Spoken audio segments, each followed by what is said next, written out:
looking for, I think they're called Cabochons. I'm not 100% sure what they're called, but the little glass things that you put over when you're making magnets. And guys, trust me, I have tried them all. And this is the one, I just reordered another set because I ran out. And let me show you why I ordered from them.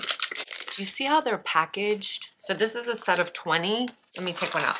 But they're all individually packaged. And these are not your standard 1 inch. These are about 1.5 inches. And they are crystal clear and they do not have any scratches on them. And that is why I always get this one particular brand, because the rest of them, if you've ever ordered them, they'll come like in a packet like this and they'll all just be chucked in there. And so half of them will be scratched or yeah, but these are always all perfect. So this is what a set of 20 looks like. Ta-da! So I just wanted to show you size-wise. Like this is just a standard, you know, regular little magnet that comes with like a dry erase board. And this is how big these are. Yeah, these are 1.5 inches.